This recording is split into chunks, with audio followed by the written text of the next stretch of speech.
Video ini dibuat atas tujuan berkongsi ilmu semata-mata. Ia tidak dibuat untuk menghina atau menjatuhkan kredibiliti mana-mana pihak, organisasi atau jabatan.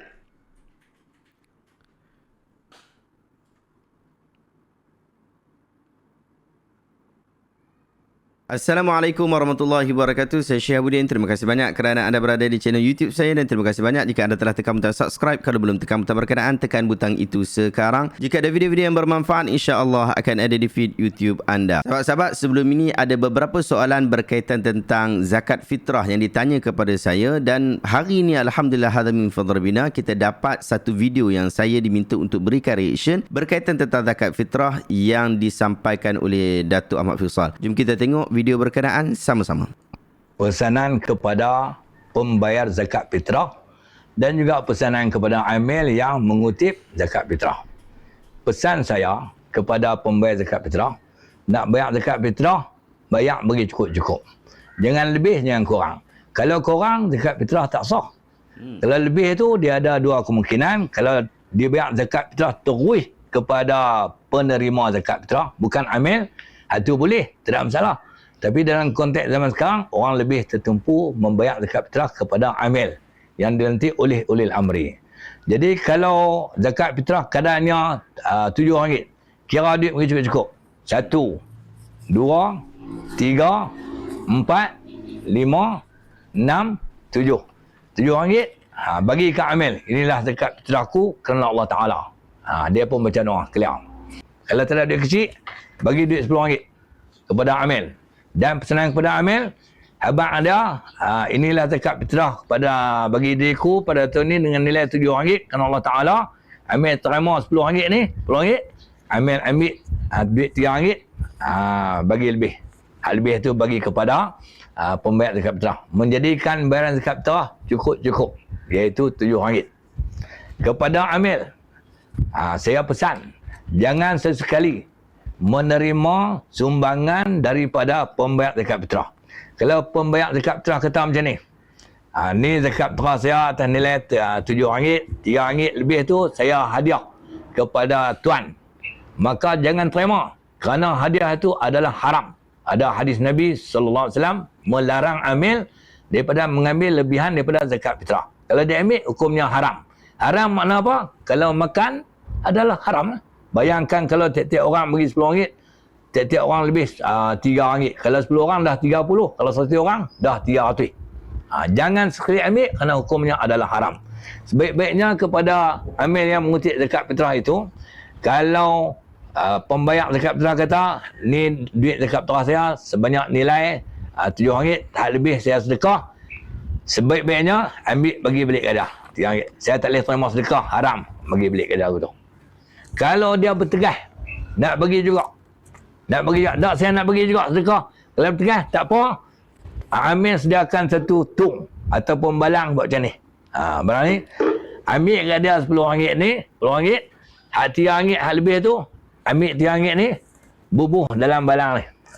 Tiap-tiap hal lebihan tu, bubuh dalam balang ni, banyak. Selesai. Dia pergi kat dia lah. Apabila dah selesai kutipan zakat fitrah, dalam balang ni, anggap lebihan kadar zakat fitrah yang dibayar oleh pembayar zakat fitrah. Dalam balang ni, amil nak buat apa? Dia ada dua pilihan.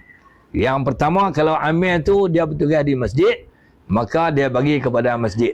Untuk masjid menggunakan untuk tujuan kebaikan dan kebajikan. Ataupun dia tak guna masjid, hasil kutipan dalam tabung ni, hak lebihan ni, dia jumlah semua, katakan ada 500, dia bawa lah duit ni pergi berjalan merata kampung, tolong sedekah bagi pihak pembayar zakat fitrah kepada orang miskin yang layak menerima sedekah. Tu cara dia. Pesan saya kepada amil, jangan sesekali mengutip zakat fitrah atau mengambil lebihan daripada kadar zakat fitrah kerana hukumnya adalah haram. Alhamdulillah sahabat-sahabat, kita telah menonton video berkenaan. Jom kita berikan reaction berkaitan tentang hal ini. Dan alhamdulillah juga kita telah menonton satu video yang saya fikir sangat bermanfaat yang dikeluarkan oleh Datuk Syekh Ahmad Faisal Haji Omar, yang kita kenal bahawa dia seorang kadi di negeri Kedah. Lebih tepat adalah daerah Kota Star ataupun secara profesionalisme tu disebut dengan nama Pegawai Agama Daerah Kota Star Kedah. Saya sahabat-sahabat bersetuju sepenuhnya dengan apa yang disebut disebutkan oleh beliau. Dan apa yang beliau sebutkan adalah bertepatan dengan panduan-panduan yang asas yang diajarkan di dalam agama kita. Ya, saya tahu ramai daripada kalangan anda yang mahu bersedekah kepada Amil kerana mahu menghargai beliau, kerana disebabkan beliau telah membantu urusan ibadah anda. Tetapi malangnya perkara tersebut dilarang oleh syariat. Sebenarnya anda tak perlu risau kerana Amil itu sendiri merupakan salah satu golongan yang berhak untuk menerima zakat berdasarkan firman Allah SWT dalam Al-Quran, ba'da a'udzubillahi minasyaitonir rajim, innamas sadaqatu lil fuqara wal masakin wal 'amilina 'alaiha wal mu'allafati qulubuhum wa fir riqab wal gharimin wa fi sabilillah wa ibnis sabil fariidatan minallah. Maksudnya sesungguhnya zakat itu hanyalah untuk orang-orang fakir dan orang-orang miskin dan amil-amil yang menguruskan zakat berkenaan dan orang-orang yang muallaf yang dijinakkan hatinya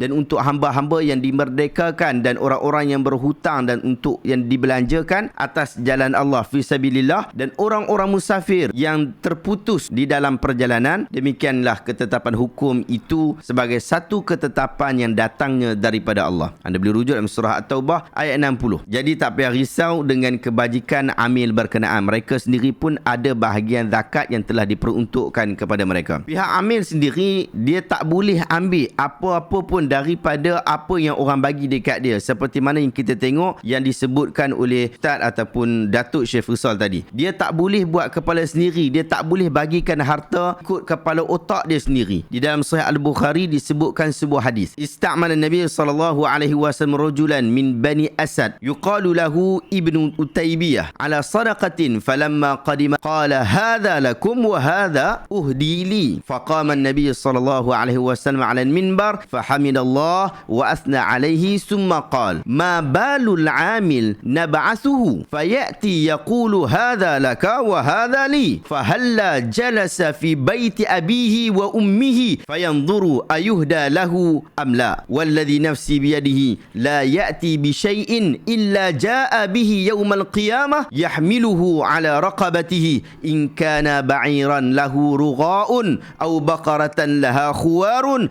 aw syatan tay'aru. Nabi SAW mengutuskan seorang lelaki dari Bani Asad yang bernama Ibnul Utbiyah sebagai pemungut zakat. Ketika kembali dari tugasnya, dia berkata, ini untuk hampa sebagai zakat dan ini pula bahagian untuk aku. Maka baginda Nabi SAW pun berdiri di atas mimbar memuji Allah dan bersabda, cubalah dia duduk saja di rumah ayah atau ibunya dan menunggu adakah akan ada orang yang akan memberikan kepadanya hadiah. Dan demi zat yang jiwaku di tangannya, tidak seorang pun yang mengambil sesuatu dari zakat ini secara tidak adil, tidak betul, tidak benar, tidak sah, kecuali dia akan datang pada hari kiamat dengan dipikulkan di atas lehernya berupa unta yang berteriak atau lembu yang mengembu ataupun kambing yang mengembek. Hadis ini sahih riwayat Imam Al-Bukhari. Hadis ini sahabat-sahabat menunjukkan bahawa seorang amil itu perlu bersikap amanah dalam menjalankan tugas, tidak mengambil upah atau bahagian melebihi daripada apa yang telah ditetapkan kepadanya. Menurut Imam Nawawi rahimahullah, para amil tidak berhak menuntut lebih daripada kadar upah yang telah ditetapkan oleh pihak yang melantiknya sebagai amil. Anda boleh rujuk dalam kitab Rawdatul Talibin wa Umdatul Muftin, jilid yang kedua muka surat 327 hingga 328. Kesimpulannya sahabat-sahabat, seorang amil tidak boleh untuk mengambil sebarang upah melainkan dari apa yang telah ditetapkan oleh syariat, iaitu 1/8 daripada bahagian zakat ataupun yang telah ditentukan oleh pejabat zakat untuknya. Demikian juga mungkin ada bahagian-bahagian yang lain seperti elan khusus yang telah pun disediakan oleh pejabat-pejabat zakat untuk diberikan kepadanya. Jika ada pembayar zakat yang tidak mahu mengambil baki zakat yang dibayar, haram bagi amil untuk mengambilnya. Sebaliknya, hendaklah dia masukkan baki bayaran zakat itu ke dalam tabung masjid, menderma kepada fakir miskin atau mencampurkannya dengan wang zakat yang lain. Apa yang diajar oleh Datuk Syekh Faisal dalam video tadi memang perfect dah, hampa ikut macam tu saja, tak ada masalah dah. Sahabat-sahabat, itu input yang kita dapat berikan pada hari ini. Dan hari ini saya nak baca juga kenyataan penting yang menjadi panduan daripada Jabatan Mufti Negeri Selangor. Di sini disebutkan bahawa Tawdih Al-Ahkam, hukum amil mengambil baki duit dari pembayar zakat, keep the change. Ni biasa disebut. Amil zakat dimaksudkan sebagai golongan yang terlibat secara langsung dengan institusi zakat, sama ada individu atau organisasi dalam mengurus dan mentadbir hal ehwal zakat termasuk pungutan, agihan pilihan, urusan kewangan dan sebagainya. Dalam menjalankan tugas sebagai seorang amil, kadang-kala pembayar zakat tidak mahu mengambil baki wang zakat yang telah dibayar. Terdapat larangan bagi amil zakat mengambil pemberian daripada pembayar zakat selain daripada jumlah zakat yang dikenakan. Hadisnya adalah hadis yang kita telah sebutkan sebentar tadi. Berdasarkan hadis di atas, seorang amil yang telah dilantik tidak boleh menerima hadiah atau mengambil baki duit dari pembayar zakat. Seorang amil hanya berhak mengambil upah yang telah ditetapkan oleh syarak seperti mana yang telah diputuskan oleh pihak lembaga zakat Selangor. Oleh itu adalah digalakkan agar pembayar zakat menyediakan wang zakat secukupnya bagi memudahkan urusan amil, kerana haram ke atas amil untuk menerima lebihan duit dari pembayar zakat. Keep the change. Zaman sekarang ada lagi menarik, iaitu kita boleh bayar zakat menggunakan FPX. Terus pergi ke website zakat negeri masing-masing dan anda boleh terus membuat pembayaran zakat di tempat berkenaan. Terus bayar secara online, boleh bayar dengan menggunakan Maybank to You atau bank-bank yang lain. Wallahu ta'ala alam. Adakah anda dapat sesuatu ilmu yang bermanfaat pada hari ini?